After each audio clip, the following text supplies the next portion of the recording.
yeah, so Pecos Bill's Tall Tale Inn and Cafe.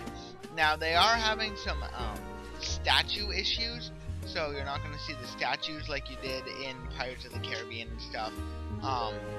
But I'll still show you around. I'm going to attempt to get on the rides if they aren't closed.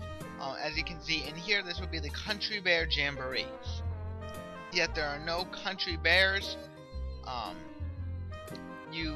When it does work again, two people stand on these pressure plates and the show gets started.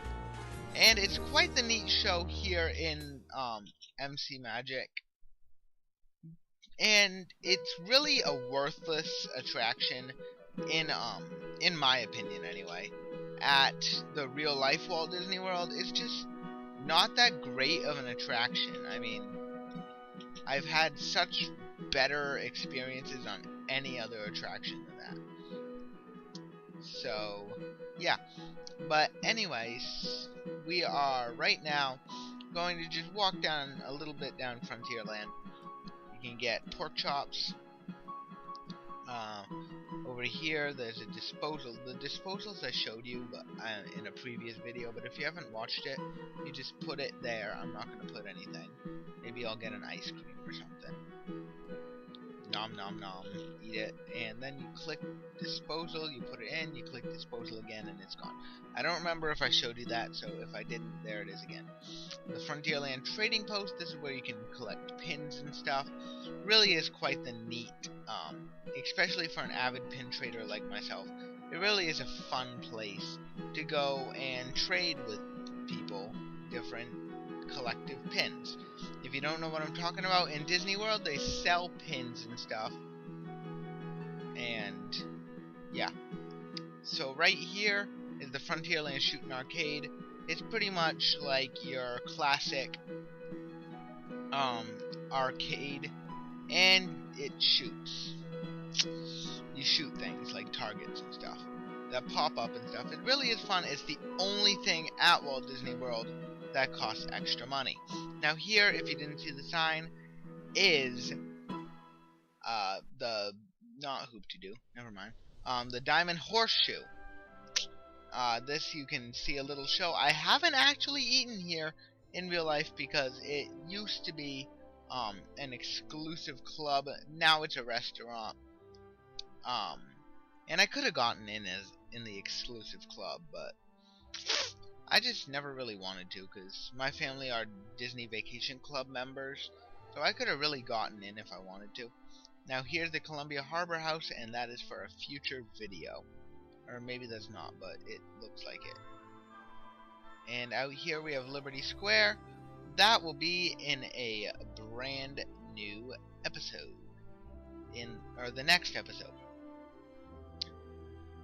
So over here, you know what, I'm just gonna warp Splash because you've already seen it all and it's just gonna take a lot more time. Oh wait, they got rid of Splash. Because Splash is down. I will show you the line, I'll show you the outside of it later.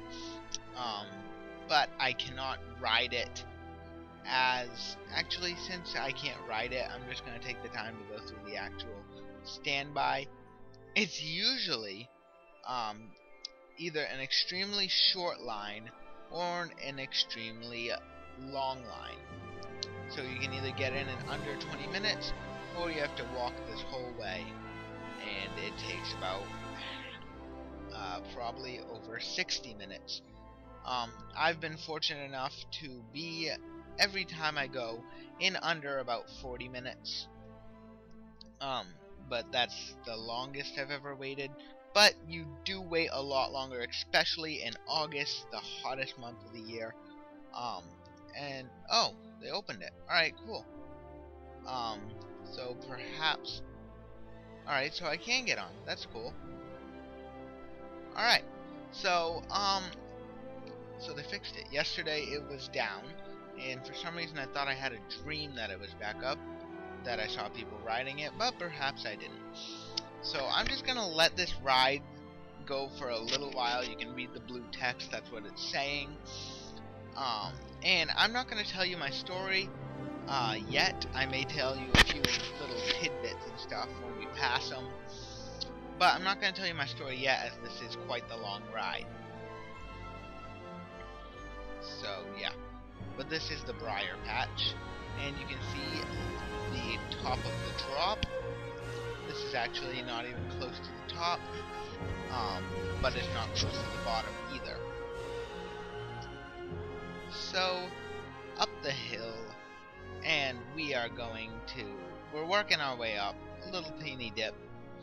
That dip is actually the first time you really get wet, unless you get really unlucky and you get hit by the splash as a cart goes down. I've been lucky and extremely unlucky and been hit by the water and not hit by the water. So yeah. And then people sometimes leave like little goodies and stuff in there, for especially if there's someone riding behind them, and the person behind you will come pick it up and stuff.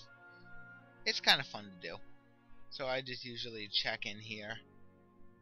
This is Slippin' Falls. This is probably my favorite of the drops because it's the first big drop, or not big, but medium-sized drop.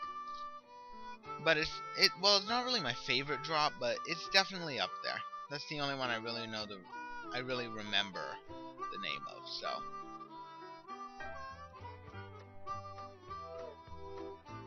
So perhaps you can hear the note block. I don't know if you can very well, but it does sing a little bit. It's not playing now, but yeah, if you want to read the blue text, go ahead. I don't see any issue with it, but it's kind of boring too, unless you like the ride itself. So we're just gonna get to a farther part, perhaps the next part, like right down this hill right over here, and then I will tell you my story, because I only have one. But yeah, that's supposed to be an alligator that's up in a tree for some reason. Alright, so there's Porcupine. And here's the Laughing Place. This is a really fun drop because it's like a roller coaster drop. You go down and then you go back up. And then back down again, of course. And so, yeah. So I'll start telling my story. I remember back in 2007 or 2007, because we went with my grandma. It was my first time ever on Splash Mountain. I was finally tall enough to ride, and before that I was younger, so I wasn't a big thrill ride person, even though Splash Mountain isn't that big of a thrill ride, but I always hated log flumes. My parents finally got me on, and they're like, come on, you'll love it. So I'm like, alright, maybe I will love it.